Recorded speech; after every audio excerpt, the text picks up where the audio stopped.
Então, eram pessoas mais velhas que compunham o Senado romano. Eles mantiveram a mesma estrutura das assembleias, tá? Da Assembleia dos Anciãos, porém agora com o nome de Senado. Então, o Senado romano, ele não tem mais um poder centralizado. Eles vão criar uma espécie de governo baseado em pastas, tá? Como se fossem ministérios mesmo, ocupado pelos próprios membros do Senado, que vão se chamar magistraturas, ok? Então, eles vão criar um regime baseado nessas magistraturas e cada magistratura vai ter um setor para cuidar. Então, nós temos aí, o Senado cria a magistratura do consulado. O consulado é aquele que executa e que media as discussões dentro do Senado. Então, por exemplo, tem um projeto de aqueduto para ser construído. Grupos a favor, grupos contra, debate. Os cônsules, os dois cônsules, eles é que mediavam, tentavam fazer um acordo, uma ligação política que fosse melhor para Roma. Se fosse para aprovar, eles levavam a cabo essa política de aprovação. Se fosse para reprovar, eles levavam a cabo essa política de reprovação do projeto, certo? Então, primeira magistratura, consulado, ocupado por 2 cônsules com função de juiz, mediador do Senado, e também executador do que fosse decidido pelos senadores. Depois vem os tribunos. O tribuno, ele é como se fosse um promotor, tá? O tribuno é a magistratura que está dividida em todas as áreas. Ele é um fiscalizador das outras magistraturas. Então, ele tem que ver se não há corrupção. O tribuno, ele tem que verificar se cada uma das magistraturas não estão invadindo o poder das outras. E também o tribuno, ele pode propor situações e melhorias para cada uma das outras magistraturas, caso ele verificasse que alguma coisa não estava funcionando bem.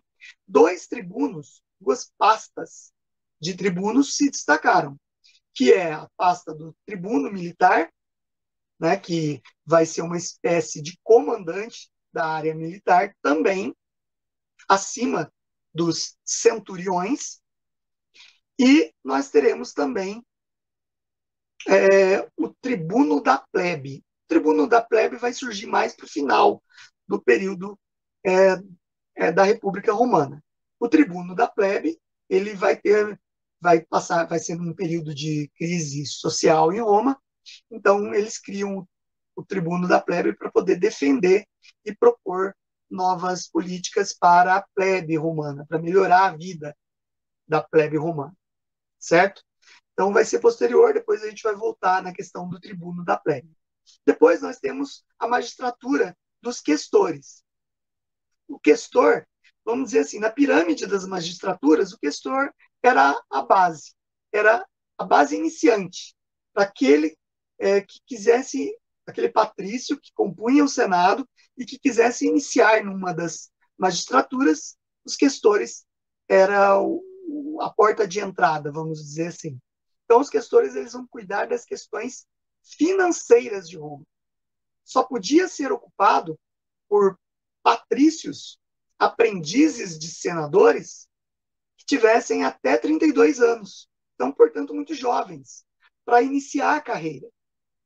E eles aprenderem as questões políticas dentro da magistratura dos questores. Tá? Então, o questor, ele investiga situações de financiamento de obras, questões de impostos, se o recolhimento de impostos está sendo bem feito.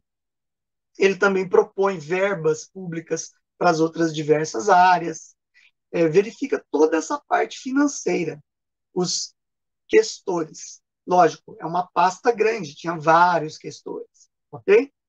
Uma magistratura que cuidava do dinheiro, então a possibilidade de corrupção nessa magistratura era muito grande. Por isso que os tribunos tinham o tribuno dos questores. Ele tinha que investigar se os questores não estavam sendo comprados em algumas situações, certo? Depois nós temos uma outra magistratura chamada edis, os edis, tá? Ou edil.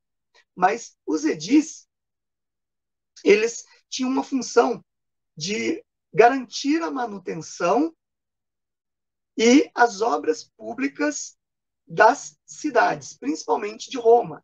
Então, as ruas pavimentadas com pedras, as construções de prédios públicos, o embelezamento, festas aos deuses que utilizassem áreas públicas, não só os templos, eles que governavam essa parte, comandavam essa parte. A palavra edil vai dar origem à palavra edilidade, que é um sinônimo de cidade, certo? Então, o edil, os edis, eles terão uma função muito próxima e vão dar origem à função de prefeito das cidades, certo? Essa magistratura acaba sendo muito importante porque Roma vai se expandir. Então, cada edil e cada cidade dominada vai ter um edil para comandar aquela cidade, certo? Depois nós temos os pretores. Essa magistratura, ela é importante porque ela é uma magistratura que cuida da justiça em Roma. Os pretores, eles vão ser a base dos tribunais do direito romano, certo? Que vai ser aperfeiçoado à medida que Roma vai se desenvolvendo enquanto civilização. Então, os pretores, eles têm essa função de serem juízes, de serem como se fossem advogados também das pessoas que lutavam por alguma causa, né? Que defendiam algum direito. Geralmente, eram só os patrícios que tinham acesso às leis. O povo, a plebe, desconhecia a lei. Não era divulgado para eles a questão de direitos, apenas a questão de deveres. Então, dificilmente eles recorriam aos pretores quando eles se consideravam injustiçados por alguma coisa, certo? Então, os pretores, eles cuidavam da justiça para a classe social deles próprios, que eram os donos de terra e os mais ricos, certo? Alguma questão entre problemas de terra, problema de delimitação, poder entre um e outro, era discutida entre os pretores. E uma outra função, os pretores também eles vão, na medida que for desenvolvendo a civilização romana, na época do Império, eles vão dar origem à guarda pretoriana do imperador, certo? A guarda pretoriana, que tinha toda uma roupa, coletes de couro preto, tingidos de preto e tudo mais, armaduras. E de preto era a guarda pretoriana vinda dos pretores. É aqueles que faziam justiça para o imperador, certo? Ele formou uma guarda de elite chamada pretoriana. Tá? Na hora que a gente estiver falando do Império, daí a gente deve citar algumas vezes a guarda pretoriana. A última magistratura que eu vou citar para vocês são a dos censores. Censores era uma magistratura bem extensa, ocupada por vários patrícios, e ela tinha a função de fazer a contagem da população. E é exatamente isso que você está pensando. Os censores faziam um censo populacional. Contavam a população, faixa etária, faziam índices de pessoas que viviam em bairros mais pobres, com pessoas que ficavam em lugares mais ricos. Na verdade, naquela época, eles não falavam bairros, eles falavam paróquias. Tá? A Igreja Católica, ela pega muito das nomenclaturas da época dos romanos, porque a origem da Igreja Católica é romana, né? Então, ela pega muito dessa nomenclatura romana. Então, as paróquias, eles viam quais paróquias que tinham menos pessoas com posses, outras que tinham mais com posse, para poder, através do censo, delimitar também a quantidade de impostos que cada região da cidade de Roma pagaria. E essa questão vai ser ampliada quando Roma cresce também. Os censores vão fazer o censo em todas as regiões romanas. Isso é um tesouro na mão de arqueólogos, porque vários dos vestígios dessas contagens populacionais é, foram encontrados, são estudados pelos historiadores até hoje. E dá para traçar um aspecto político-econômico dessa civilização. Tá? Os censores, por incrível que pareça, eles receberam também a atribuição de censurar o que ia contra a ordem pública ou a ordem religiosa politeísta romana. Então, eles viam situações que não eram apropriadas, por eles fazerem a contagem, eles tinham contato com a população, né? Contavam, registravam as famílias e tudo mais. Quando eles viam alguma coisa que estava fora da ordem romana, fora das tradições dos deuses e dos costumes, eles censuravam. Então, essa magistratura dos censores deu origem também à censura. Tá? Deu origem ao nome da palavra censura. Censurar. A impedir que aconteça. Proibir que aconteça. Ok? Então, eles também tinham essa função.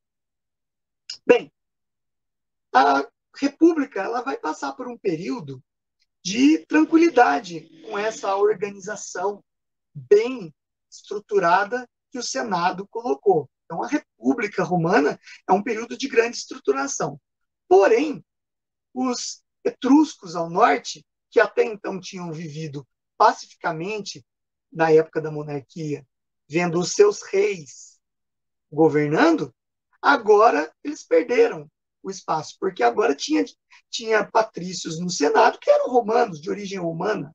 Lógico que a sua descendência era etrusca, sabina e latina, mas os etruscos não se contentaram com isso e acabaram se unindo a um povo que veio do norte da Itália, que são o povo dos gauleses, tá? Que vem da região da França, ali daquela região da França, é chamado de gauleses pelos romanos, por incrível que pareça, vem do latim, do mesmo radical que galo, porque os gauleses, muitos deles eram ruivos e possuíam cabelos vermelhos e barbas vermelhas se assemelhando a galos, certo? Então os romanos chamaram eles de gauleses. A radical da palavra é a mesma da palavra galo. E por isso que o símbolo da França, até da seleção francesa de futebol, é um galinho, tá? Porque ali é a origem do povo gaulês. E os gauleses se uniram aos etruscos tradicionais e marcharam sobre Roma. Roma não tinha ainda a intenção de expansão territorial, mas a partir dessa invasão que eles lutaram, no começo eles começaram a perder para os gauleses e propuseram até um acordo de paz, que os gauleses ganhariam muito com isso, eles pagariam uma indenização aos gauleses para que eles não fossem invadidos, os romanos, em ouro. Os gauleses acabaram acreditando, né, confiando nisso, e foram assinar esse tratado de paz aí, porque eles estavam com a faca e o queijo na mão, ganharam as principais batalhas.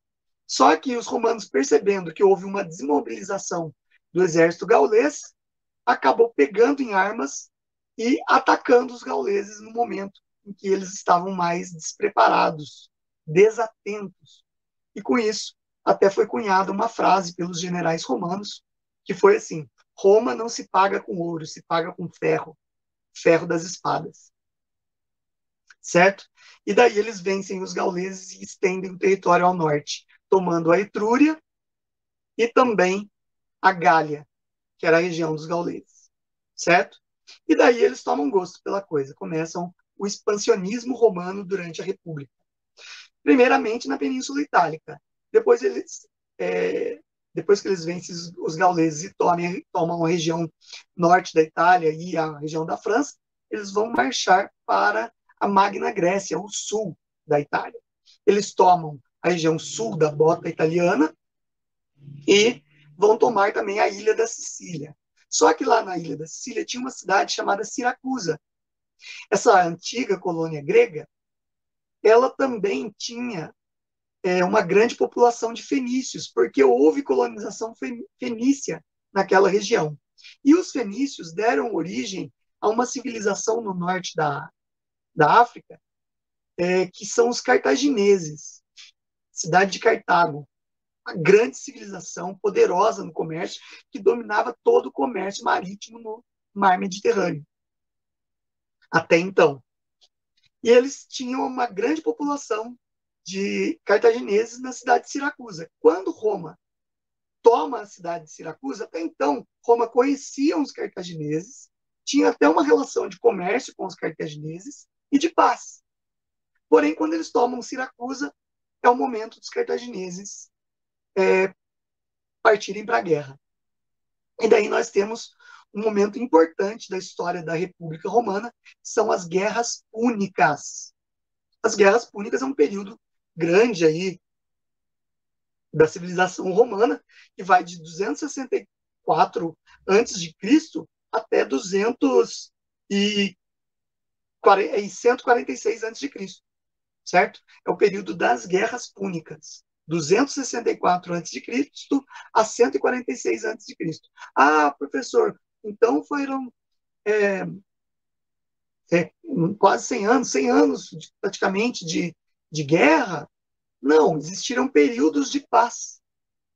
Tá? Então, é por isso que é dividida as guerras púnicas em primeira, segunda e terceira guerra púnica. Então, a primeira guerra púnica, Roma consolida a sua ocupação da ilha da Sicília e derrota Cartago ali. No começo, Cartago possuía a melhor frota naval. Roma não estava acostumado com guerra naval, estava acostumado apenas com a luta em terra. Portanto, no começo da Primeira Guerra Púnica, Roma teve muitas batalhas perdidas. Mas depois eles foram pegando o know-how, porque a Primeira Guerra Púnica vai de 246 a 241. Em 5 anos eles vão aprendendo a manejar as embarcações para a guerra, e não só para o comércio, como eles estavam acostumados. E daí, finalmente, eles derrotam e ocupam a Ilha da Sicília. Primeira Guerra Púnica, vencida por Roma, eles fizeram daí um tratado que Cartago, devido à rendição e à derrota, ele tinha que pagar uma indenização em ouro para os romanos, certo? Os romanos ganhariam, viam daí a possibilidade, através de guerra, de ganhar muitos recursos com isso. E Cartago teve que pagar essas indenizações. O problema é que o período de paz durou um tempo, e daí Cartago começou a não pagar mais as reparações de guerra, as indenizações. Ok? E daí nós temos a Segunda Guerra Púnica, porque daí Roma parte para cima de Cartago. Só que Cartago tinha se preparado nesse período. E daí nós temos aí combatentes da Primeira Guerra Púnica, que eram Hamilcar Barca e o seu filho Aníbal Barca. Esses dois, o Hamilcar Barca acaba falecendo na Primeira Guerra Púnica, e o Aníbal Barca, ou simplesmente Aníbal, o conquistador, ele acaba traçando uma estratégia para derrotar os romanos. E tem grande sucesso na sua estratégia, pelo menos durante 16 anos. Ele pega uma grande quantidade de guerreiros cartagineses. Através de embarcações, ele toma a Espanha. A região da Espanha é a região da Península Ibérica, atualmente, onde fica Espanha e Portugal. Ele toma a Espanha e parte através da Espanha para os Alpes, que dividem a Itália da França. Ele passa ali pelo sul da França até os Alpes. E ele começa a invadir o território romano. A ideia do Aníbal era fazer um cerco a Roma, cercar a Roma, e assim estrangular, asfixiar Roma, não deixando mais nada entrar e nada sair de Roma. Certo? Ele teve muito sucesso porque ele foi conquistando regiões e povos e tentando obrigar os povos da Espanha e dessa região do sul da Gália para lutar a favor dele. Só que ele não conseguiu o apoio de muitos. E Roma conseguiu formar apoios, né? Na região da Gália, principalmente. Então, os cartagineses, nessa Segunda Guerra Púnica, acabam tomando várias cidades. Por eles estarem longe do norte da África e com difícil facilidade de repor os homens, era muito difícil repor os homens que tombavam nas batalhas, o exército de Aníbal começou a se enfraquecer. Durante 16 anos, Aníbal dominou as regiões que ele foi tomando de Roma. Depois ele foi se enfraquecendo. E Roma percebeu isso. E aí que eles colocam como chefia dos combates da Segunda Guerra Púnica, os romanos colocam o Cipião, que mais tarde vai se chamar Cipião o Africano, ou Cípios Africanos. Cipião Africano, general das divisões romanas, né, das legiões romanas, parte para Cartago. Ele não vai enfrentar Aníbal, porque Aníbal, apesar de Aníbal estar se enfraquecendo e a vitória seria fácil, ele arma uma armadilha, ele parte com navios, atravessa o mar Mediterrâneo e vai atacar Cartago. Por quê? Porque Aníbal ia receber essa notícia e ia ter que vir em socorro de Cartago. E nesse processo de volta pelo mar Mediterrâneo, ele se enfraqueceria muito mais, porque ele passaria por regiões em que ele seria atacado pelos povos que ele foi ocupando, certo? E com isso ia perdendo mais homens. A ideia deu certo, Cipião Africano atacou Cartago, Aníbal correu em socorro e acabou morto na batalha de Cartago. E nas planícies de Zama, no norte da África, Cipião Africano consegue derrotar definitivamente, na Segunda Guerra Púnica, Cartago. E daí Cartago, novamente, tem que assinar um tratado de paz e pagar reparações de guerra durante os anos vindouros. Ok? Bom, a gente vê que Roma se preparou muito depois disso, porque agora ela não podia mais, vamos dizer assim, bobear, né? Ela tinha que estar preparada a todo momento, porque ela sabia que Cartago poderia se reerguer novamente, apesar de estar muito enfraquecida.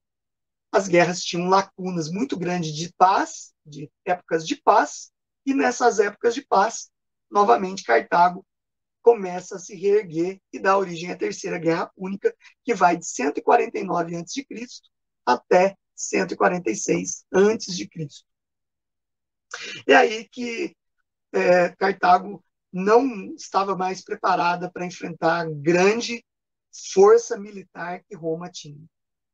Nesse tempo de paz, Roma equipou seu exército, melhorou muito as suas divisões, as suas legiões, e profissionalizou o exército durante a República. Então, Cartago é facilmente derrotada na Terceira Guerra Púnica. Uma curiosidade da Segunda Guerra Púnica, que eu esqueci de falar e vou falar agora, é que o Aníbal ele levou elefantes nos navios, atravessou o mar Mediterrâneo e tentou atravessar os Alpes com elefantes. Tá? Por isso que é o conquistador mesmo. Ele doidaço. Tentou invadir Roma e foi uma surpresa para os exércitos e para os povos que o Aníbal conquistou, ver aquele animal que era desconhecido até então, certo? Mas, lógico que não deu certo. Então, na Terceira Guerra Púnica, que durou 3 anos, novamente Cartago foi destruída. Mas dessa vez Roma não queria mais a paz. Toda a cidade de Cartago e todas as imediações foram dizimadas, destruídas as construções de Cartago. Para vocês terem uma ideia, não existe vestígio arqueológico em grande quantidade da antiga Cartago. existe da Cartago, que foi dominada pelos romanos e foi reconstruída por cima, certo? Pouca coisa sobrou da cidade de Cartago original. Então, agora, Roma acaba dominando aquela região do norte da África e passa a ser a única possuidora do mar Mediterrâneo. Todo o poder romano agora estava estendido, além da Península Itálica, para o norte da África e o mar Mediterrâneo. É aí que os romanos criam a nomenclatura do mar Mediterrâneo, que não tinha esse nome, para Mare Nostrum, ou Nosso Mar, certo? Mar Romano. E eles passam a dominar aquela região. E aí começam a estender o seu domínio para a região da Espanha.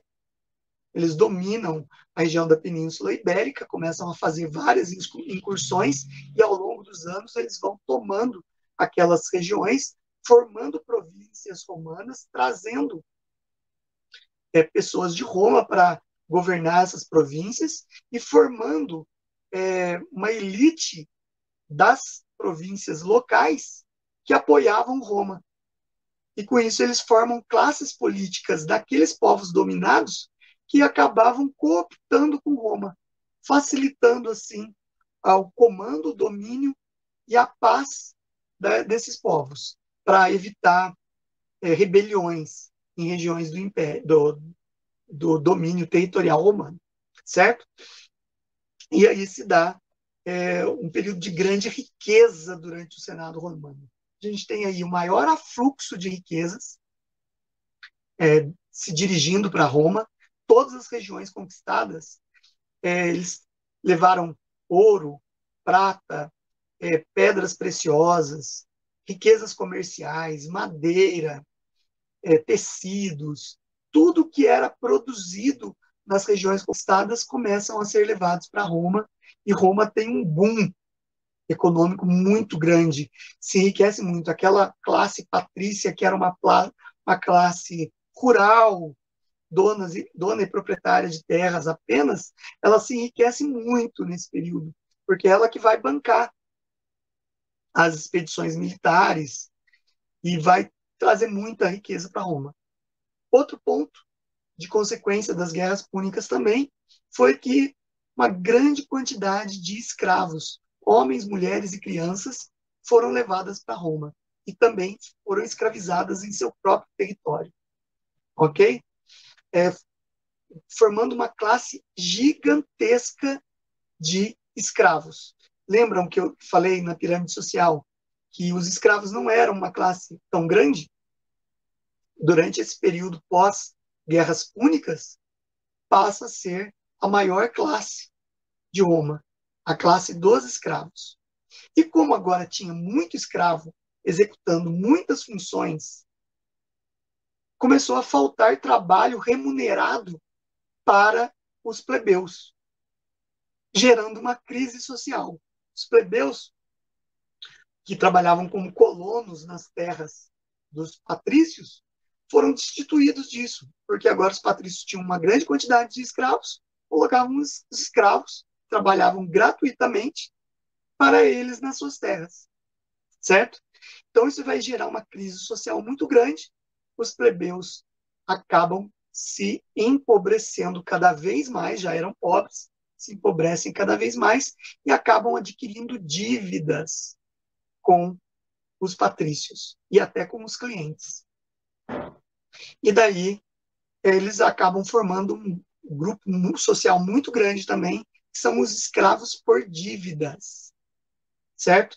Contrair uma dívida, não tinha como pagar, o dono, o credor da dívida estipulava um tempo para que você pagasse aquela dívida que você tinha com ele, certo? Através de trabalho.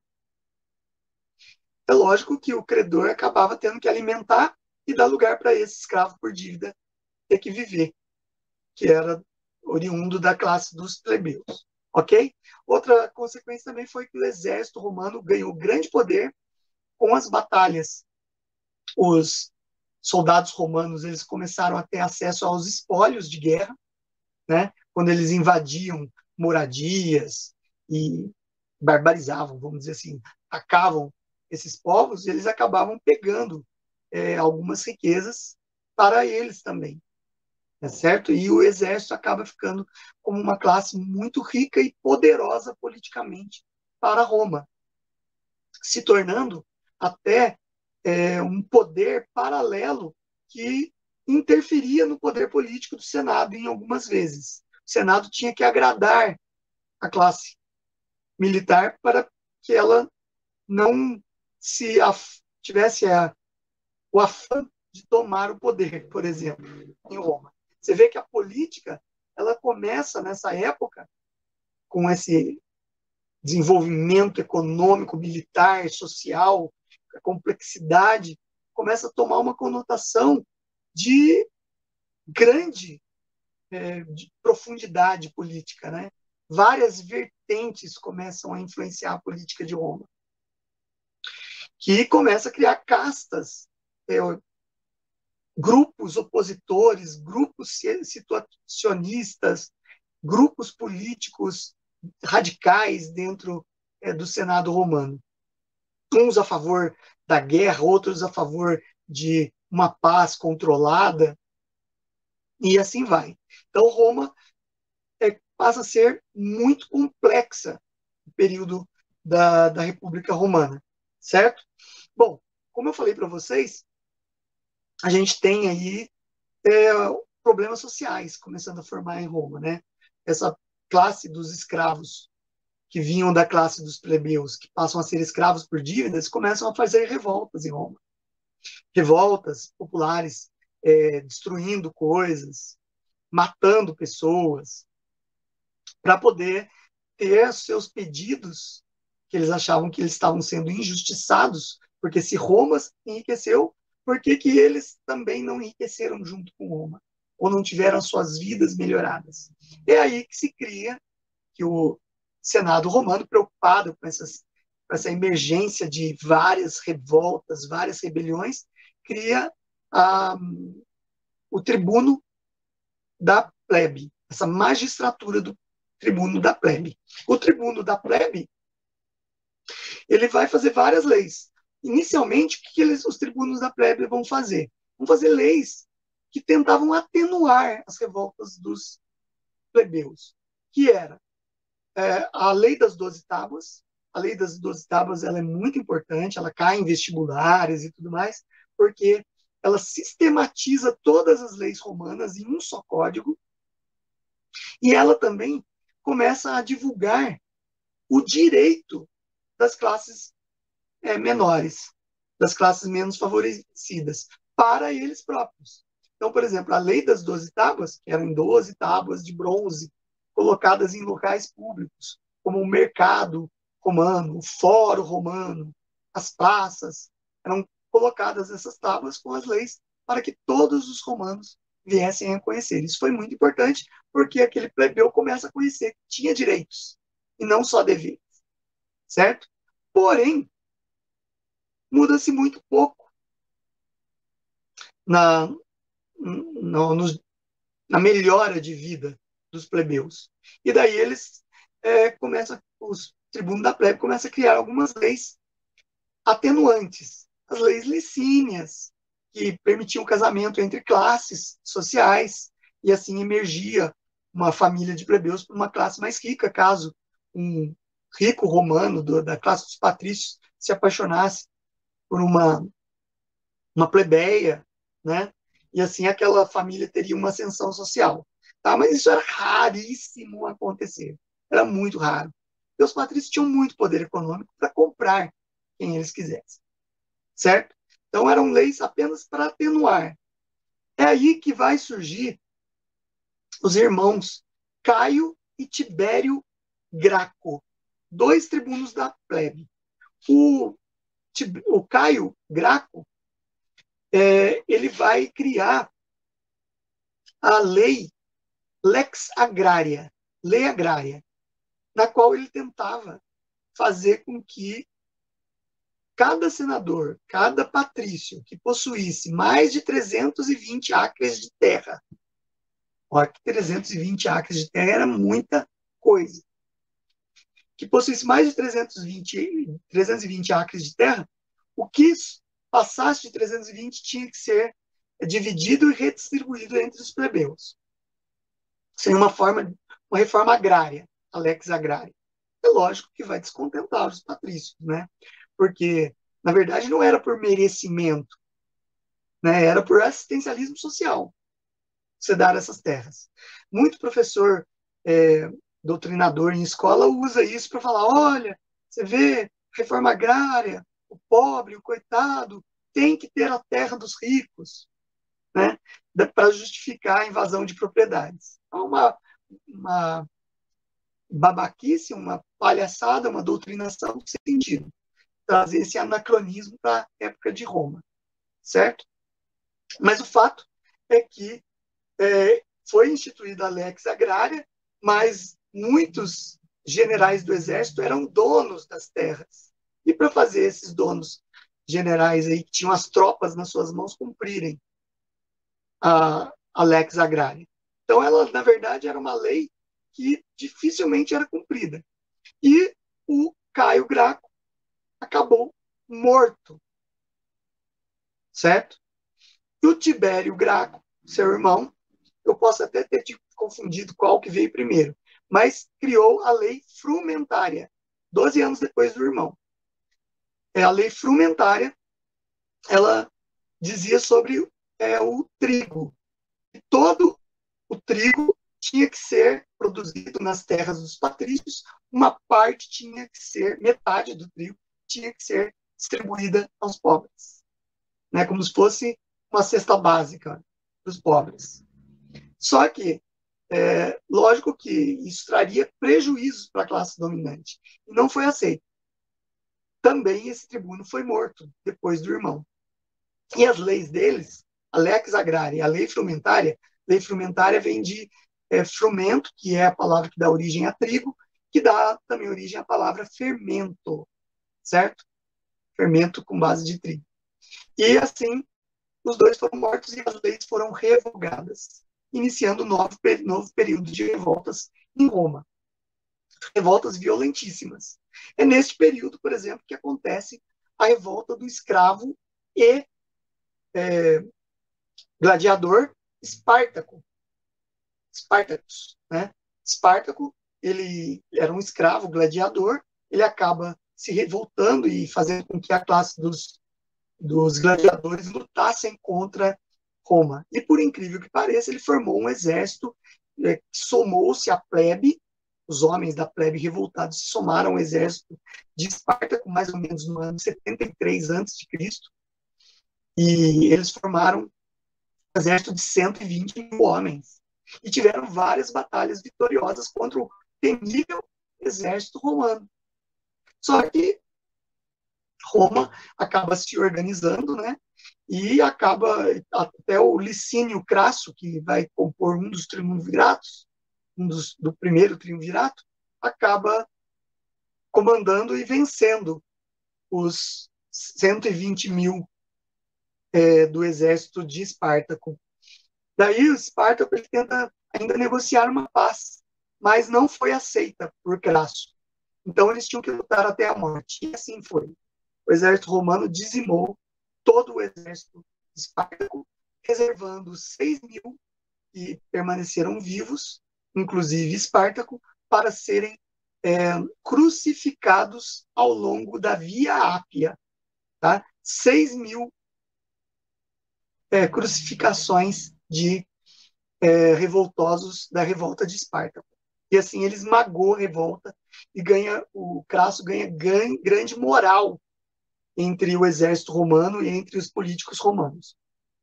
Só que isso aí vai também causar um furor maior entre a plebe, né, que tinha esperança de que a revolta de Espartaco mudasse alguma coisa. É aí que, para debelar e para colocar, impor a paz em Roma, a gente tem um período de ditadura, quando o general Mário ele destitui o poder do Senado e acaba se sobrepondo às magistraturas, se autoproclamando cônsul. Tá? Então é um período chamado de ditadura. Mário, ele vai colocar a paz social através da força. Quem se rebelasse, quem protestasse, quem reclamasse, era perseguido e morto. Só que, dentro da classe militar, existiam pessoas que queriam o poder também. E assim o general Sila começa uma luta contra Mário. E Mário acaba tendo que fugir. Assim, Sila toma o poder e vira o segundo ditador desse período de ditadura romana, que está dentro ainda da época da República. Tá? Sila, ele tem grande apelo dos senadores, tem apoio dos senadores, e ele começa a tentar fazer políticas de melhoria da, do, do governo romano, reestruturando o governo romano para que tivesse paz social novamente. Mário volta do seu exílio e tenta interferir. Só que Mário morre de causas naturais e Sila, antes de concretizar a sua reestruturação, também morre de causas naturais. Só que o Senado estava dividido em pessoas que eram a favor de um governo centralizado e outros que eram a favor de grupos que comandariam a magistratura novamente. E assim, os generais romanos acabam decidindo colocar sobre Roma um governo chamado triunvirato, o primeiro triunvirato, tá? Que seria o triunvirato, o governo de 3 pessoas. Por isso, três. Virato, governo de 3. Era formado por Júlio César, Pompeu e Crasso, certo?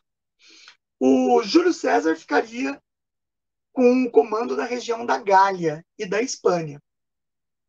Pompeu com a região da Península Itálica, ali Roma e a Península Itálica. E Crasso ficaria com as terras no Oriente, certo? E assim se estabeleceu o primeiro triunvirato. Porém, o primeiro triunvirato começou a ter atrito entre eles. Por quê? Pompeu trai Júlio César em decisões na cúpula do Senado, votando medidas para diminuir o poder do exército da Gália que Júlio César comandava, certo? E daí Júlio César, temendo perder politicamente o comando sobre os exércitos da Gália, ele resolve marchar sobre Roma. Pega seu exército e atravessa o rio Rubicão. Os historiadores dizem que ele diz uma frase célebre nessa época, né? Ele diz em latim, alia jacta est, ao atravessar o Rubicão. Significa a sorte está lançada. Ou ele toma o poder em Roma, ou ele perde-se totalmente a vida e o poder também, né? E ele acaba tomando o poder. Pompeu acaba destituído e depois Pompeu acaba assassinado. Crasso se torna um perigo lá no Oriente, onde ficava o Egito, a Mesopotâmia, lugares já dominados em parte pelos romanos. E daí Júlio César, pensando em não dividir a extensão territorial de Roma, marcha atrás de Crasso e acaba derrotando Crasso na Batalha de Ácio, certo? E daí, com essa vitória sobre Crasso, Júlio César acaba se tornando o governante único de Roma. É uma ditadura. Né? Ele impõe um governo único, se auto-intitula cônsul único e acaba virando um ditador. E o período dos triunviratos acaba ficando dentro da época da ditadura, pelo menos esse primeiro período, esse primeiro triunvirato, certo? E daí, Júlio César ele impõe um governo ali e ele acaba sendo um grande imperador. Ele inicia um período que é considerado o período da época de ouro de Roma, certo? Ele embeleza a cidade de Roma, manda construir várias importantes instituições, prédios mesmo, romanos nas províncias. Ele estrutura a província, ele faz uma espécie de terras conquistadas, ele distribui terras conquistadas para a plebe romana, causando a pacificação romana. Nesse período é considerado o período de Pax Romana, o período em que toda Roma, toda a extensão de território romano agora estava em paz. É lógico que é uma jogada política falar isso. Existiam ainda rebeliões em várias regiões do Império, do território romano, por ser muito grande e por ter várias divergências. E também existiram também expansões territoriais nesse período. Ele vai expandindo, tomando regiões lá no Oriente e tudo mais. Quando ele toma regiões lá no Oriente e chega até o Egito, que já estava conquistado, ele tem um caso, uma fé com a Cleópatra VII, da dinastia dos Ptolomeus, que é a Cleópatra que a gente conhece, né? Ele acaba tendo um caso com ela, tendo até um filho com ela, e não é bem visto por isso pela elite romana, né? Mas ele cria uma lei lá em Roma, impõe uma lei que dá direitos políticos a classes sociais dominantes das províncias dominadas por Roma, que não eram romanos, eram das classes dominantes daquelas regiões. Na prática, ele transformava governantes e a elite proprietária de terras e do poder nas províncias dominadas por Roma como cidadãos romanos. Isso vai descontentar muito a elite senatorial romana. E assim, uma conspiração acaba se transformando dentro do Senado, formando ali dentro do Senado, comandada pelo sobrinho de Júlio César, Brutus. E quando Júlio César retorna para Roma, né, depois das suas expedições militares lá no Oriente, ele retorna para Roma. Ele era costume o comandante, né, de Roma fazer o discurso no Senado, visitar o Senado constantemente, e ele acaba apunhalado por senadores na escadaria do Senado.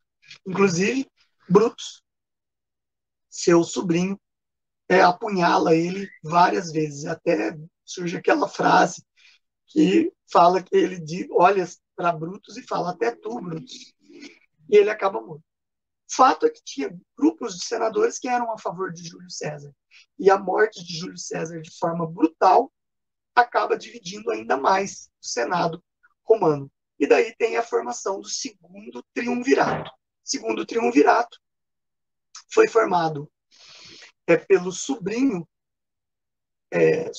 neto de Júlio César, que era um apadrinhado de Júlio César, que era Otávio, ou Otaviano. Caio Otávio, na verdade.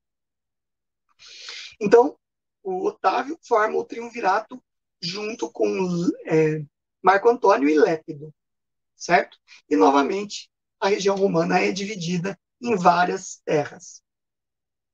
Para a gente resumir, para não tomar muito tempo essa aula, né, para não extrapolar muito tempo de vocês, vai acontecer a mesma coisa. Otávio acaba tendo problemas com os outros triunviros, né? Lépido acaba renunciando ao poder dele e ele vai atrás de Marco Antônio. Marco Antônio, por estar governando a parte oriental das regiões romanas, que é a parte do Egito, Marco Antônio acaba se envolvendo, adivinha com quem? Com Cleópatra VII. A Cleópatra VII, que é a mesma Cleópatra do Júlio César, acaba tendo filhos com ele lá. E ele cria leis lá no Oriente, dizendo que os descendentes dele com Cleópatra tinham direitos ao trono egípcio e a dinastia régia romana. Na teoria, eles também seriam descendentes e direito ao governar Roma no futuro. Então, isso era inaceitável. Otávio marchou sobre os exércitos de Marco Antônio e venceu Marco Antônio lá no Oriente.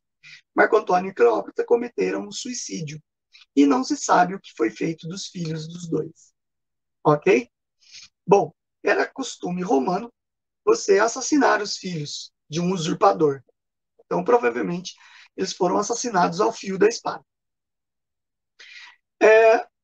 Otávio, ele acaba voltando para Roma e se intitulando, criando títulos para ele próprio. Ele cria o título de imperador. Na prática, ele passa a ser imperador de Roma, porque ele criou esse título para ele próprio e o Senado foi obrigado, através da força do exército, a aceitar esse título. E depois ele cria também o título de Augusto, que significa o divino. Ele passa a ser Otávio Augusto. A partir dele, todos os imperadores romanos passam a ser divinizados, certo? Eles passam a ser como se fosse uma divindade na Terra. Eles são augustos. Todos passam a ter o acoplado no nome Augustus, certo? Então, Otávio Augusto, ele cria também o título de príncipe para ele, que significa primeiro cidadão de Roma, certo? E assim, ele impõe o primeiro como o primeiro imperador romano e dá início ao Império Romano, que é um período longo, no ano de 27 a.C., que vai até 476.